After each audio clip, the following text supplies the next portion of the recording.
First, I'll say I think it's an accident that I became a consultant. I think when I was in my 20s, I didn't quite know what I should do. I was bouncing all over the place, and like many folks in that situation that have an opportunity, I got an MBA, and then from an MBA, I got recruited into McKinsey, and then you kind of don't say no.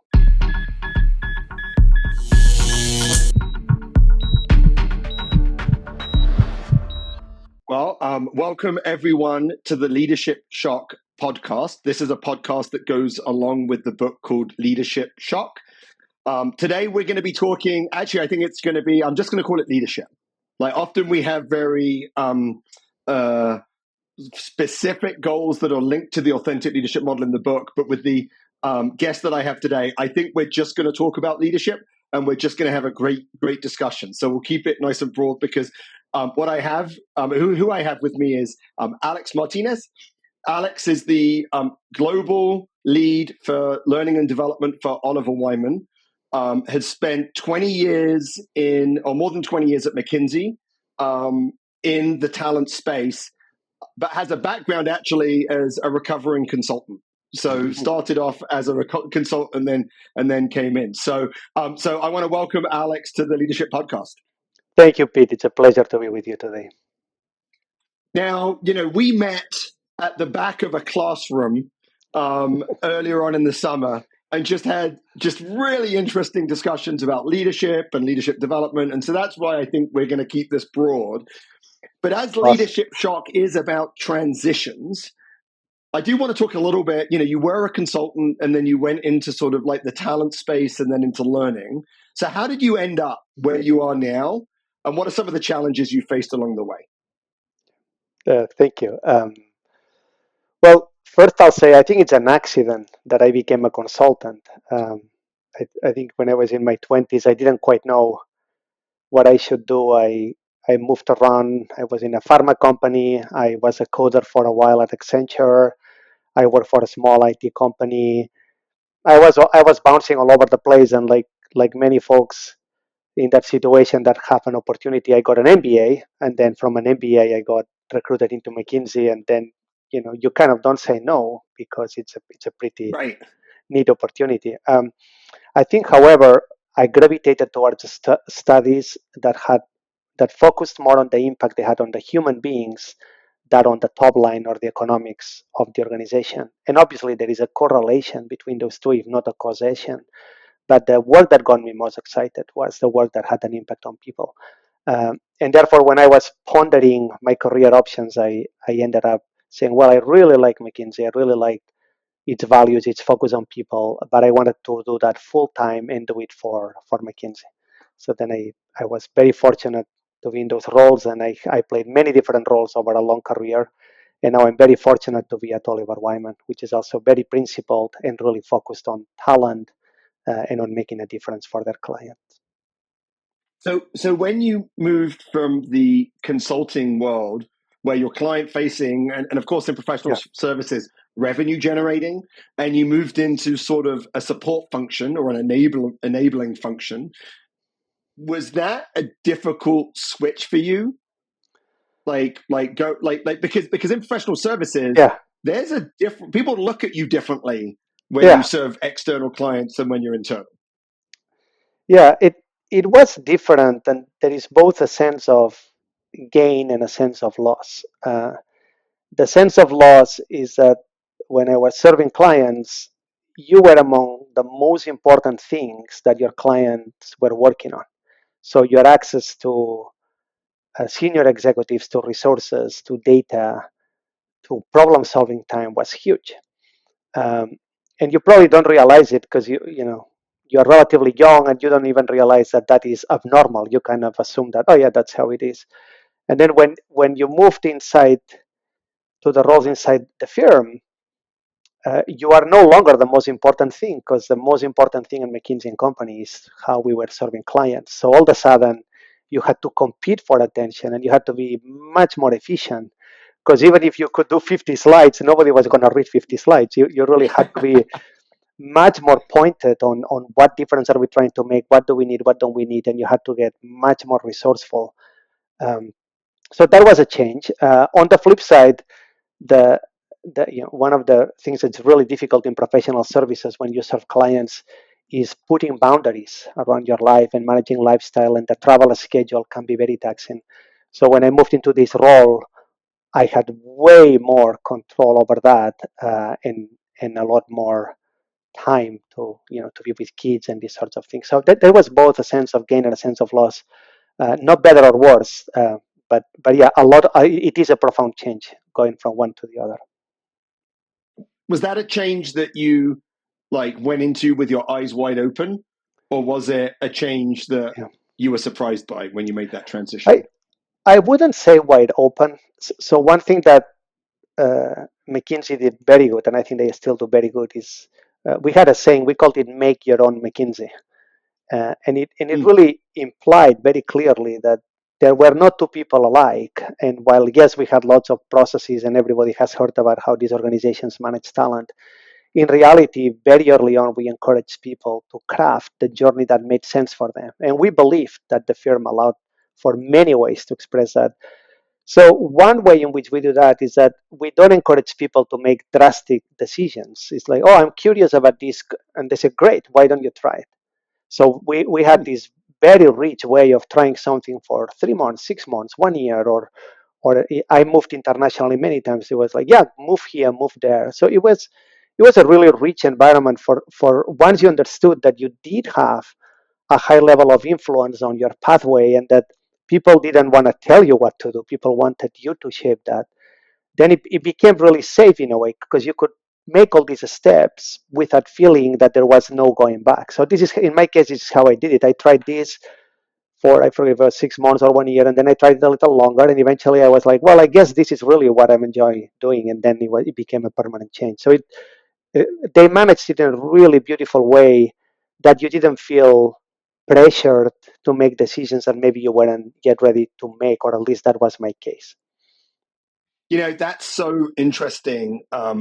One of the podcast interviewers, and I think you and I have had this discussion that we're going to have on again, is a guy called Adam Russell. And Adam and I are actually writing a new book that's around like third wave thinking. And really, third wave Yeah, thinking is about like you don't know the answer, so assume you don't know the answer, and then experiment, prototype. And that sounds like what McKinsey does is like you actually don't know if you need to yeah, know this.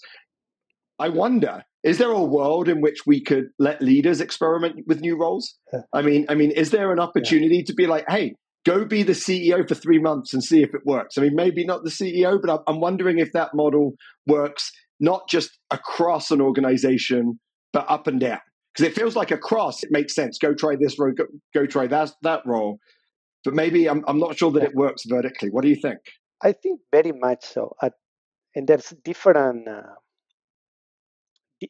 levels at which this can work. I remember all the way back to when I was studying, there was a lot of talk about the big organizations, in like General Electric, Procter and Gamble, uh, being really good at that, being really good at crafting a pathway where you could put people in a popcorn stand to try something and then see if they like it or not, and in a way really stimulating these movements as an accelerator of development, which is counterintuitive. People think, oh, the more I change, the less I develop. No, no, no, it's exactly the opposite. The more you change, Right. likely the more you will develop.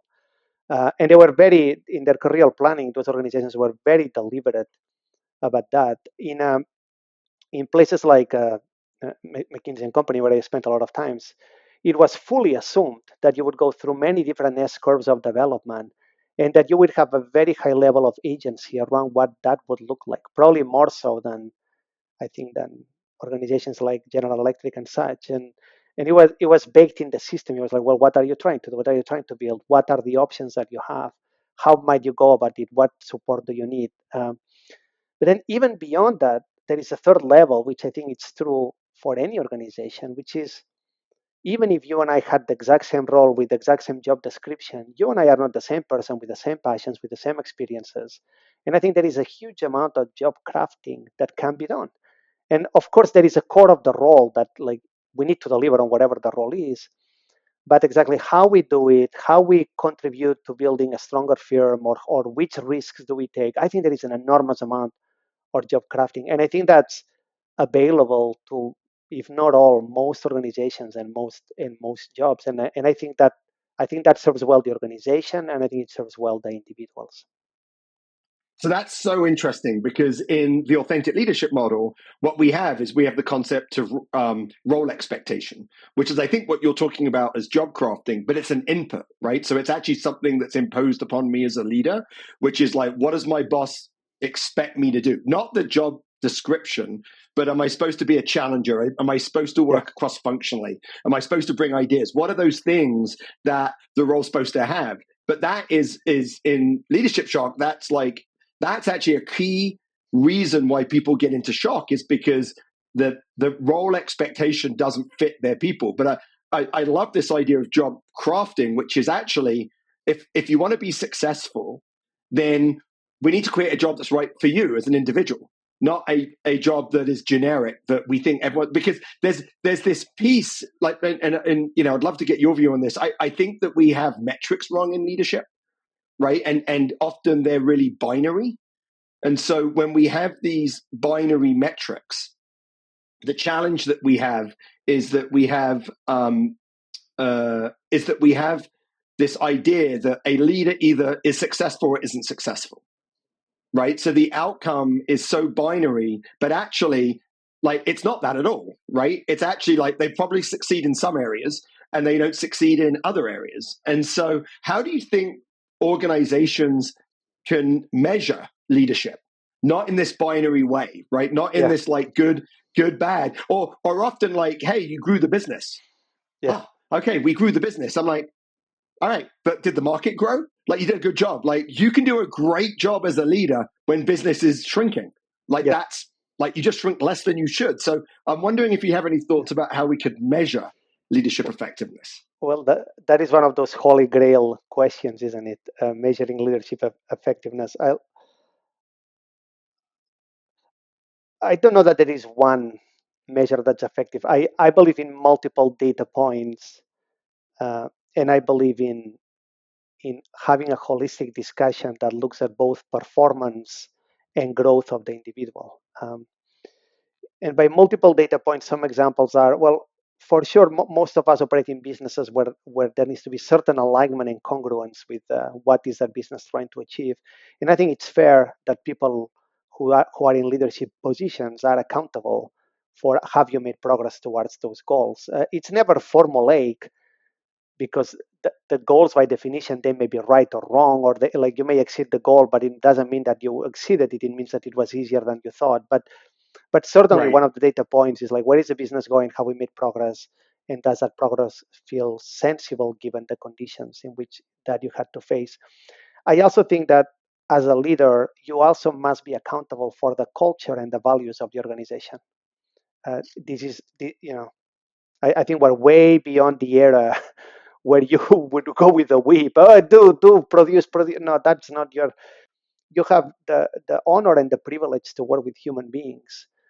You have the honor and the privilege to represent an institution that, in many cases, thousands of people have shaped over generations. And I think you must be accountable for, am I leaving that organization and that talent better than I found them? And therefore, I think measures of uh, you know, upward feedback, if you want. But I think those measures matter a lot. No, it's not just okay to reach the end. The how you get to the end is as important as whether you reach the end. And maybe it's more important in some cases because it sets the foundations for long-term growth of the organization.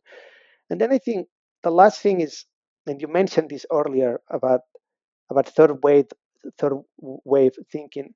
I think we should reward and encourage, call it growth mindset in Carol Dweck's language, or inner game, or vertical development. Like, there is many different language, but I think we have to encourage and recognize that growth, and spectacular failures or simply small failures that come accompanied with a tremendous amount of growth, especially at the transition moment that you were asking at the beginning.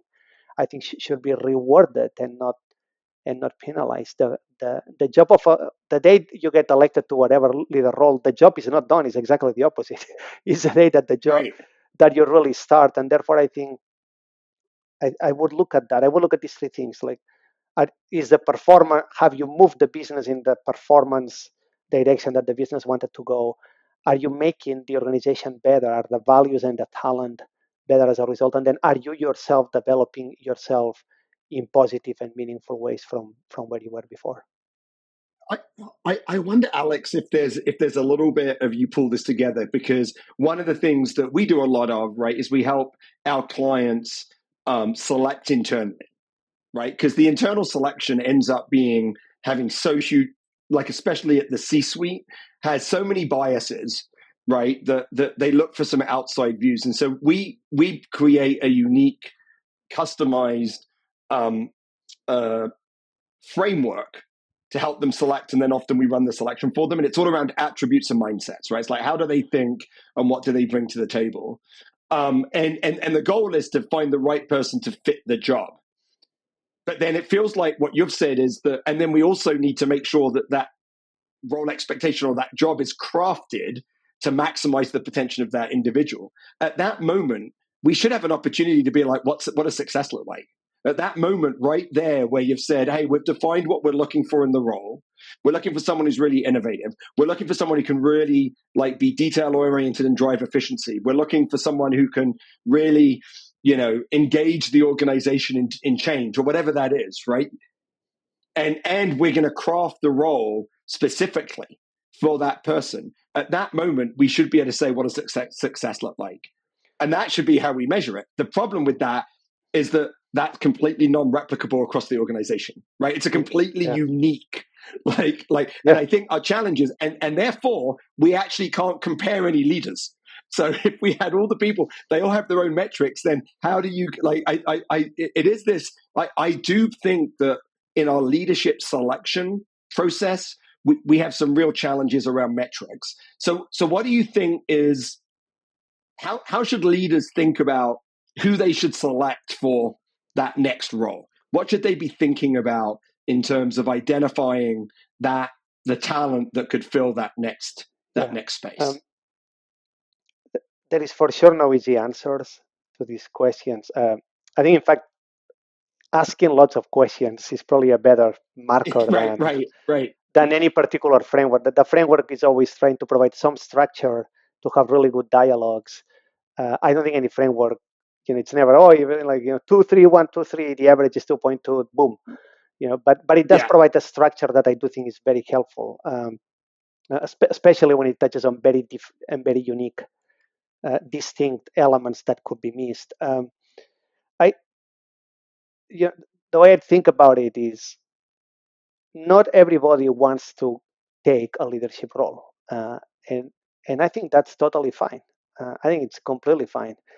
In the same way that at some moment I decided I didn't want to be a partner serving clients at McKinsey companies. Like, it's not better or worse. It's a decision you need to make that feels congruent with you. And I think the first thing I would make sure is that the folks that you're selecting truly want that role, inside out, in a way, not outside in, because there is a pressure. No, I should do this and I should promote because whatever, more whatever. I can update my LinkedIn, or I can make more money. Of course, all these things matter, but it needs to be really. There needs to be a congruence inside out. I want to make an even bigger difference. I want to grow. I want to be challenged. I want to do all these things that we said: performance, developing others, developing myself. And I don't know if that gets asked often, or if that gets discussed. It's like, is this the right moment for you? Is this what you want to do at this stage? Do you want to take on this challenge? What will be gained or lost, right? Gain or loss. So I think it starts with an intent, a desire to have the role, because I do think perspiration matters a lot. And if you're not excited about it, if it's not what you want to do, then you will not be resonant. And if you're not resonant, you will not be a good leader. So that's one. I think the other one is, you need enough confidence and enough humility. And I know those sound like opposites. It's a polarity of sorts. If you're not confident enough, you will not, you will get run over. Right. But if you're not humble, then you'll run over other people in a way that it's just not productive, and you'll make mistakes. So it needs to have enough maturity along that front, which is more like the inner game, vertical development, probably. I think social capital is a really big factor.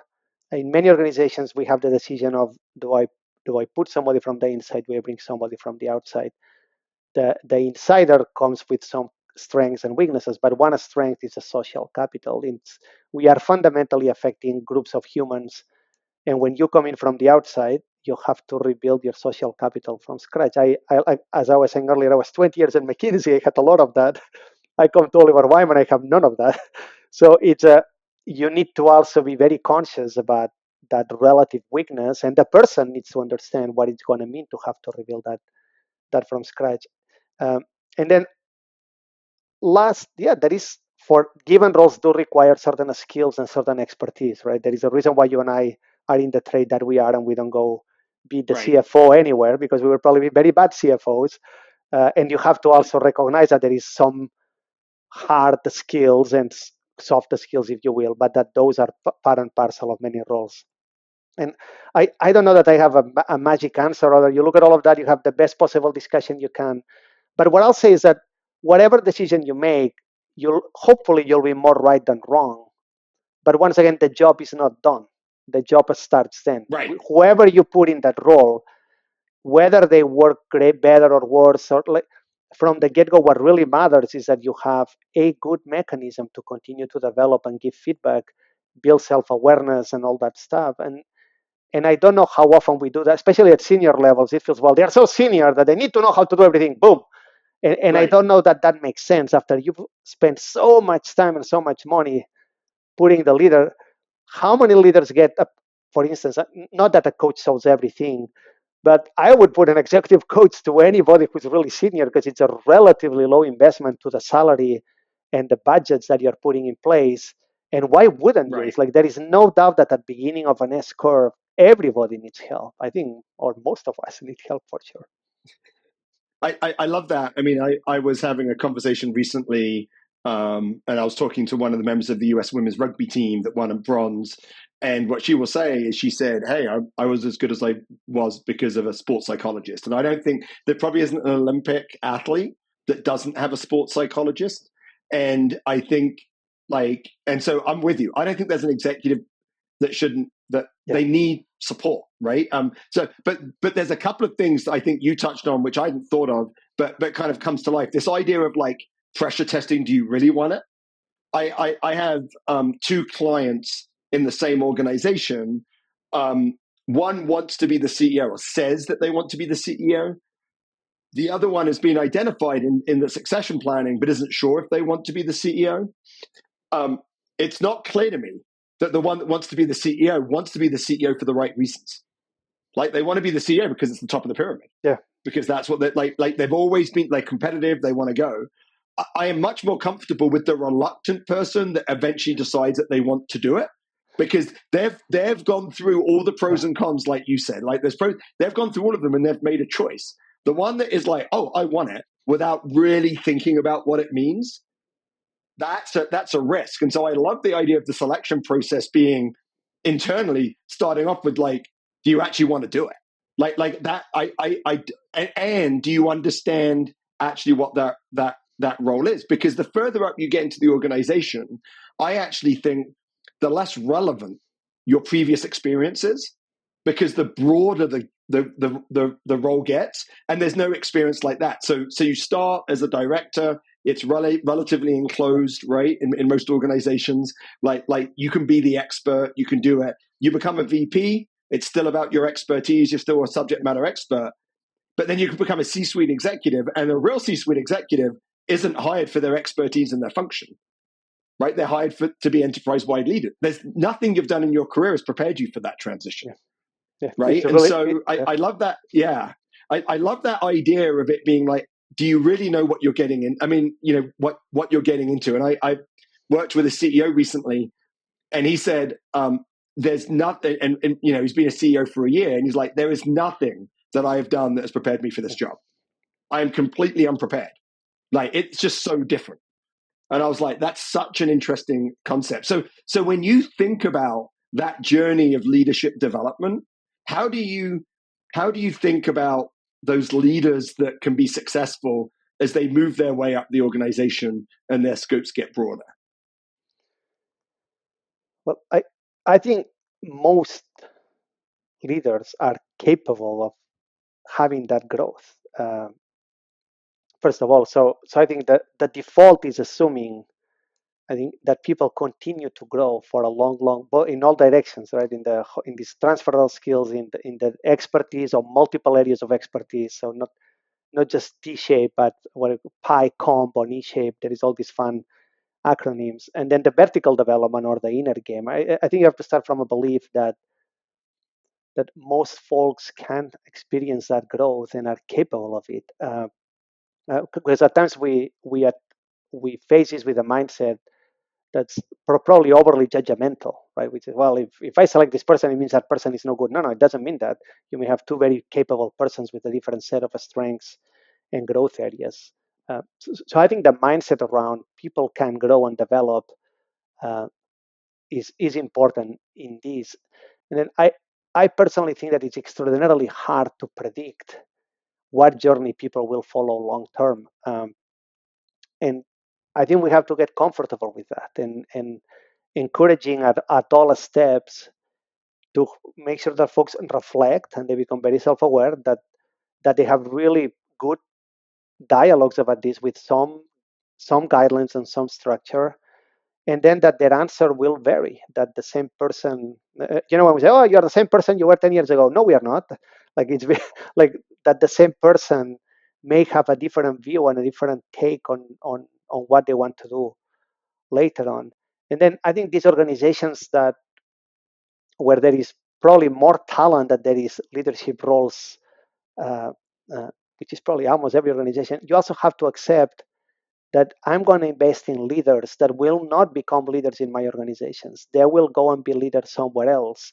And I think you have to embrace that. I think that is phenomenal, and particularly organizations that are particularly well endowed in the, because they have high profit margins or whatever. Like I think part of their making a difference in the world is also we're building talent that can go to many other organizations and make a difference. And I would err always on the side of being extraordinarily generous and build all the talent to become better versions of themselves.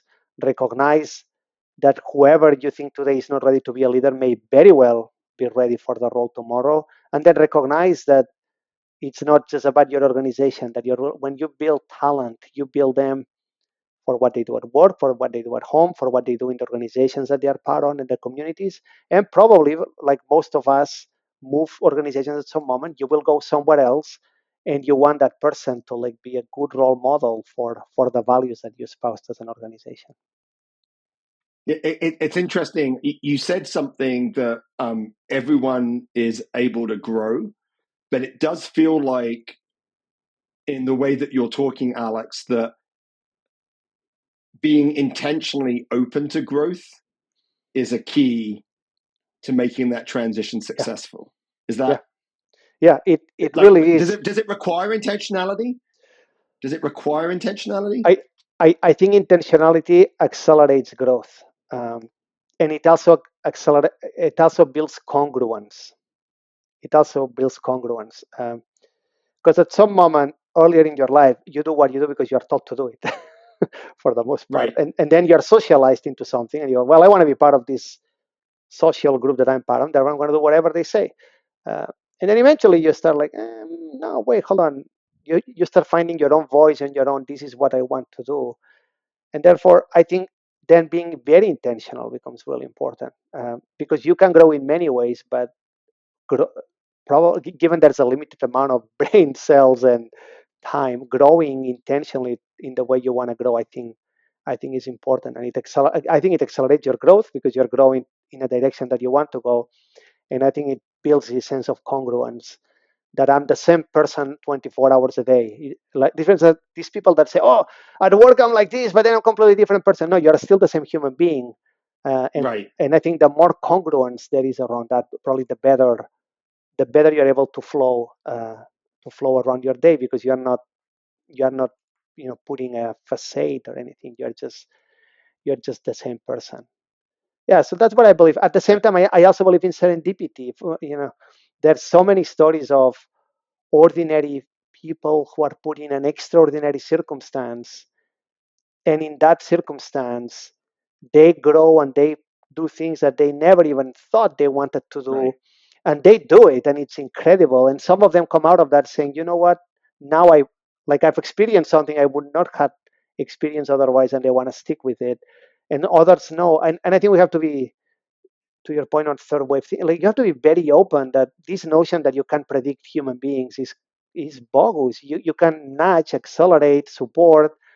Um, you can open, you can create psychological safety for people to grow in the way, but you cannot, you know, even my 4 kids, like they are their own person. And as much as my Right. wife and I want them to be, like each of them is beautifully different, and that's the way it is, you know. That's why I think you have to find the balance. It's like you have to encourage all of these things.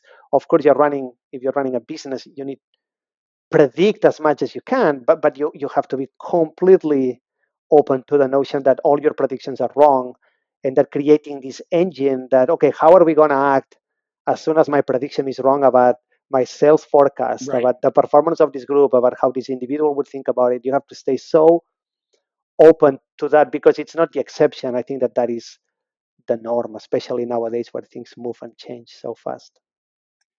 Yeah, I love your idea of congruity. Like, I don't use that word, so I use authenticity, right? I So I like need to that. be Yeah, authentic to who I am, yeah, right? Like I'm authentic, and I'm authentic at home, and I'm authentic at work, but that authenticity expresses itself differently. yeah, But I like the idea of congruence. I think that's really powerful too.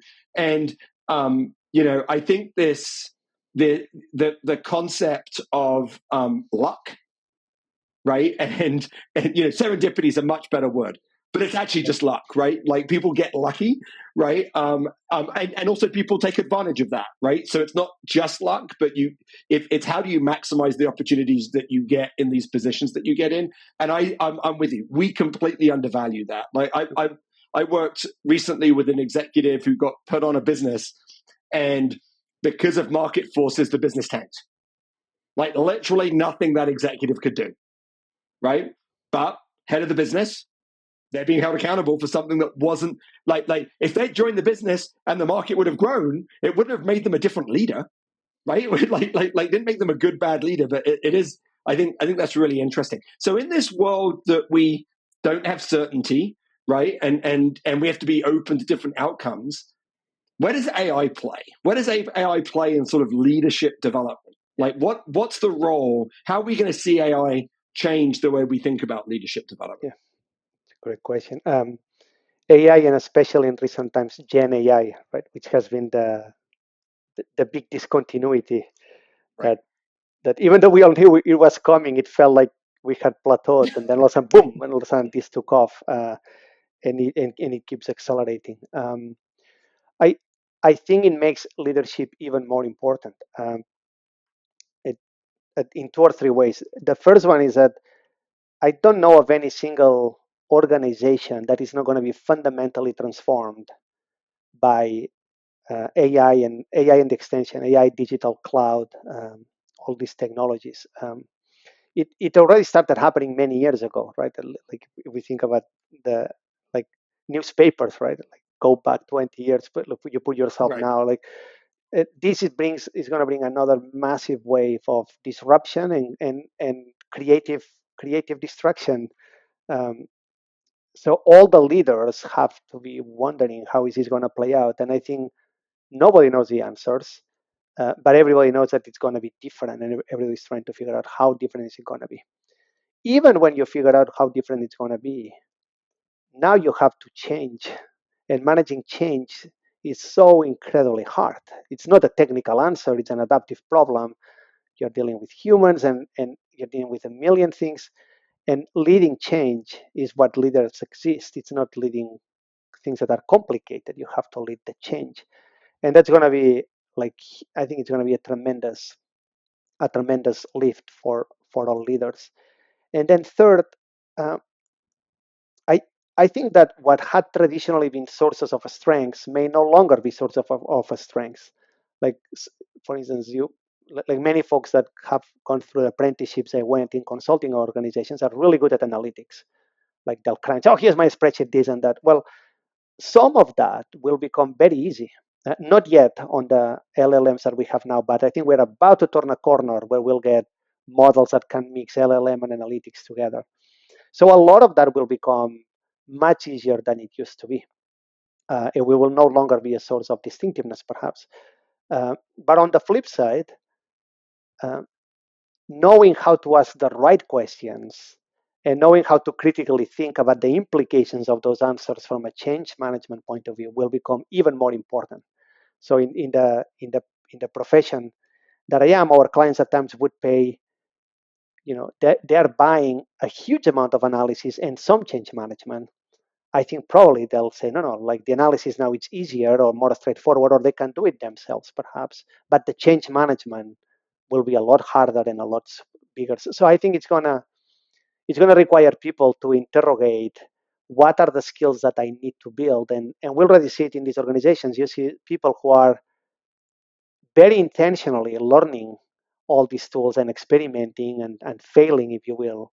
And you see people that are waiting in the sidelines. And it doesn't matter today, but 3 years from now, I think there'll be a very clear difference between those who invested in their own skills and mindsets around this and those who decided to wait around on the sidelines. So I have a question about this because I think it links to, I think one of the big key takeaways I've had from this call is this idea of being human centered, right? And sort of like the way that we think is to like understand that we're all humans, therefore we are all different. What is like so one of the things that I've been thinking about AI is that we could all have a just in time coach, leadership coach, right? And that we can almost practice, right? So you could be like, hey, I'm about to do a team meeting and there's a big change coming. Yep. AI coach, let me kick this off and have you give feedback. But at least in the LLM world, that's all based on lots of other people. It's not based on me, right? So the feedback I get isn't on how I should present. It's the feedback on lots of other people and how they should present. How do we leverage AI in the leadership development space in a way that still allow us to be human centric and to recognize that difference? I'm literally just like throwing, I think maybe like one of the really toughest questions I've ever asked on a podcast, because it just came to me in your discussion and where we've been today. But I'm wondering if you have any thoughts on that. Well, I think the whole L&D industry is grappling with this question about AI coaches and yes, no, and of course it's never yes or no. It's always a shade of gray. I'll say where we are today, having seen many of these ones that people are experimenting with, I think we're at a moment where an AI coach is already helpful. It is not a replacement for a coach, and it's not a replacement for peer coaching. It's like the type of discussion that you and I can have with each other in 30 minutes. AI will not get us there because fundamentally, let's not forget what an LLM is. It predicts what is the next word that I should say, and it's going to put that word there. It doesn't fundamentally understand what we're talking about, and it doesn't fundamentally know what it means to be a father or what it means to be somebody who was born in this country and now lives in another country. Like it doesn't really. It can guess, and it's not.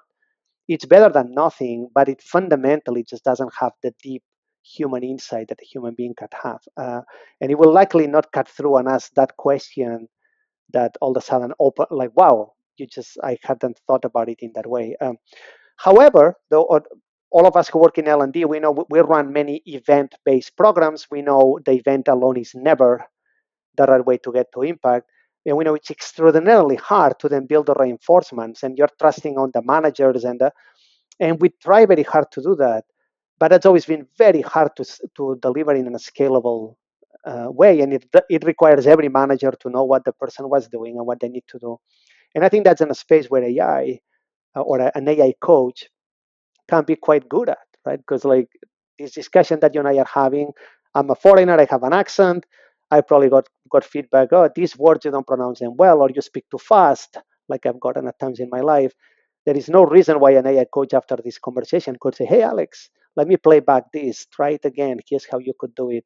Or my feedback could be, Alex, you are not brief and concise enough in your answers, which I think I probably deserve that feedback. It could then help me with that. It's like, hey, notice this thing. How could you have said it shorter? So that ability to give that very non-judgmental feedback, because it's very safe, right? It's just a machine on the spot, because it's able to be in my Zoom calls or team calls or whatever we use. It reads my emails. It can read my facial features. All that we could never get to with humans, because particularly in a hybrid or remote world. So I think at the end of the day, like many things, for a while, machine and humans are going to be a superior answer than just machines or just humans. And I hope that stays like that for a long, long, long time. Yeah. But you said something to me that was really interesting that I hadn't thought of, which is, we do these learning events, right? We spend 3 days, we bring these people in, and then the response, and you and I have had this discussion. The learning event's the easiest part of the change process. Correct. Yeah. Like we get them, we capture them, it's very controlled, right? And then after the learning event, where they actually have to go change, that's really hard, and it's also a lot uncontrolled. So do you see that there's a learning event? Let's say it's like there's a manager training, and part of that manager training is about feedback, right? And there are some principles of feedback that we get them to go use, and then on their Zoom calls, while they're giving feedback, like you click a button, or maybe the AI coach is smart enough, right? They would say, hey, this looked like it was a feedback conversation. Was it a feedback conversation? Yes, it was. Oh, remember the principles that we had? Right? That's something I hadn't thought of, and you are absolutely right. That's where right now it could be super powerful in driving change. And I think that technology can already do that. The question is the business models Right. and the pricing and all that stuff. But I think that is, and I'm really excited, because for those of us who work in L&D, we always talk about this 70-20-10 that we love and we love to hate at the same time. But for those who haven't heard it, the idea is that 10% is your formal training, 20% is a feedback, mentoring, a sponsorship, developmental dialogues, and 70% is doing the job. And we all know that to learn something, it's not the 10, it's the 10, the 20, and the 70. But the challenge has always been, how do you bring more of the feedback and more of the practice right into the 70? And we've never been able to do that at scale. And I think AI offers a promise to be able to do a lot more than that. I think it's going to turbocharge apprenticeship in a really beautiful way. And the problem is that we'll make lots of mistakes along the way. It will be imperfect. Like there is a lot of learning that will need to happen around this. But I think eventually we will settle on something that's going to be like, yeah, we all have our coach companion that knows us and gives us feedback and tells us how to do things. And I think that will be for the betterment of everybody. I think that's certainly my hope and dream. I can also imagine people looking at the dark side of this. Well, could you have somebody who manipulates it? I imagine you could, and that's why it's incredibly important. The governance, and now we're going in a whole different topic, but that's why having some governance around AI, particularly the massive, right, these organizations that are worth now trillions, who are going to be the ones that have access to all this data.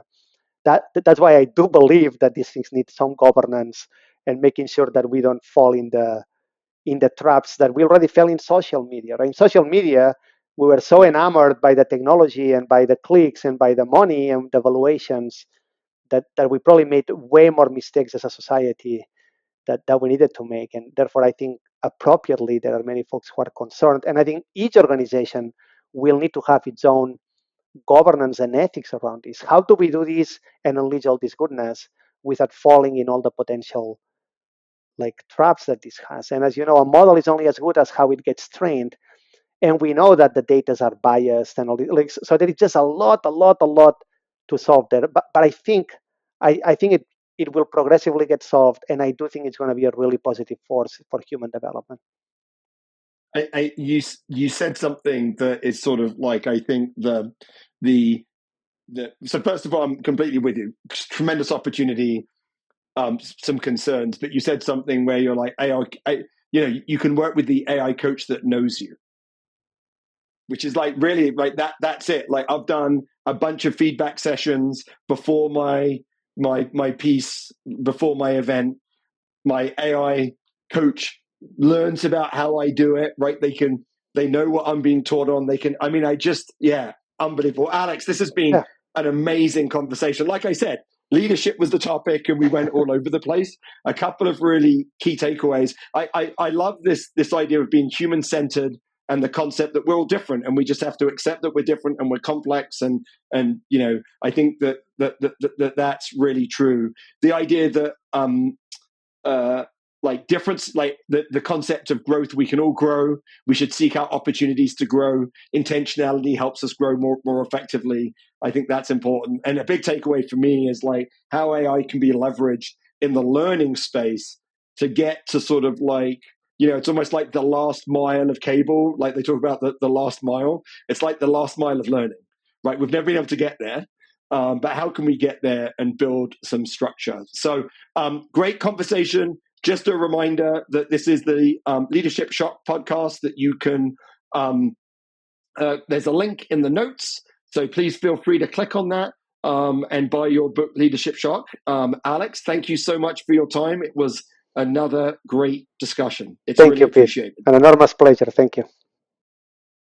And just a reminder that all of the Leadership Shock series is on your favorite podcasting platform. And I look forward to having you listen again at our next podcast episode.